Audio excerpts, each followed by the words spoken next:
Pag mahal ka talaga, isa ka lang, walang iba.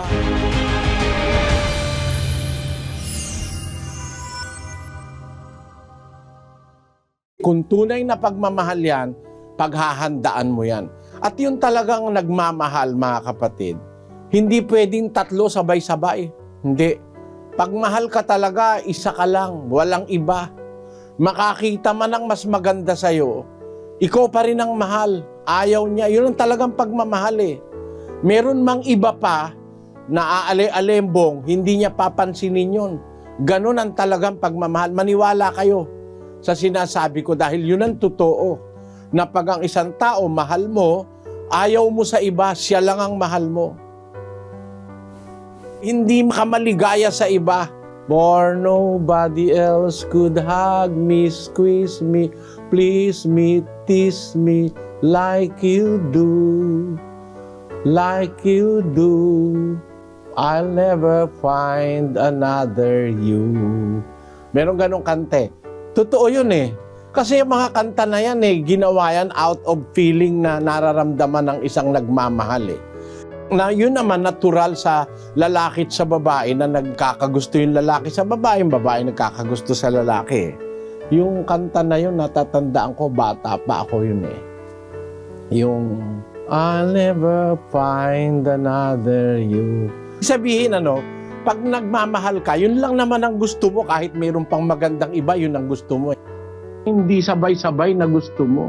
Si Maria, engaged sila ni Jose. Tawag nga nung anghel sa kanya, asawa na niya si Jose. Tawag ni nung anghel kay Jose, huwag kang mangamba sa pagtanggap kay Maria na iyong asawa. Engaged lang sila, asawa na sila sa harap ng Diyos eh. Pero sabi ni Maria, paano ako mabubuntis wala naman akong kilalang lalaki? Ang ibig sabihin nung nakikilalang lalaki, ibig sabihin walang nakakasiping pa sa kanya. Kasi kilala naman niya talaga si Jose. Nobyo niya na nga eh. Pero hindi niya nakikilala sa punto na hindi pa sila nagsisiping. Ganon. Kasi pagka nobyo pa lang, hindi pa talaga mag-asawa, hindi pa kasal, hindi pa legal, papatak yan po sa pakikiapid. Pakinggan nyo sa 7:1 hanggang 2 ng unang Korinto. At tungkol sa mga bagay na isinulat ninyo sa akin, mabuti sa lalaki ay huwag humipo sa babae. Mabuti sa lalaki, huwag hihipo sa babae. Pero anong sabi ni Pablo? Datapwat, dahil sa mga pakikiapid, ang bawat lalaki ay magkaroon ng kaniyang sariling asawa, at bawat babae ay magkaroon ng kaniyang sariling asawa. Mabuti sa lalaki, huwag humipo sa babae.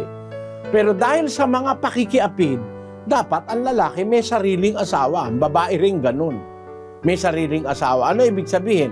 Pagka hindi pa kayo kasal, hindi pa kayo nakatali, hindi pa opisyal ang pagkakatali sa inyo, nagsisiping na kayo, pakikiapid ang tawag ng Biblia ron. Pakikiapid at karumihan. Kasi kung hindi mo naman talaga sariling asawa, hindi pa opisyal, yun ang tinatawag ni Pablo na pakikiapid.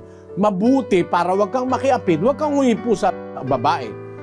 Mabuti ang lalaki, wag humipo sa babae.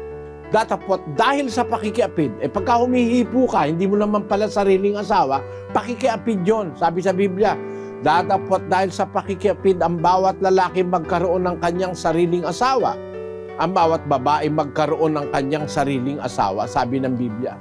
Kaya sa Biblia, kung Biblia ating pagbabatayan, habang hindi pa talagang opisyal na nakatali kayo, dapat huwag kang hihipo sa babae. Kahit na kayo ay opisyaling magnobyo at magnobya, gaya ni Jose at ni Maria, talagang sila'y magnobyo at magnobya. Nagkakaunawaan na sila ang magiging mag-asawa. Pero until such time na sabihan ng anghel si Maria na mabubuntis ka, sabi ni Maria, paano mangyayari? Wala naman akong nakikilalang lalaki. Sabi ni Maria. Ibig sabihin, may nobyo siya pero walang nangyayaring sexual relation sa kanila. Ganon ang malinis na pakikipagrelasyon. At kung ikaw ay talagang Kristiyana at isa kang Kristiyano, igalang mo itong kaparaanan ng Diyos.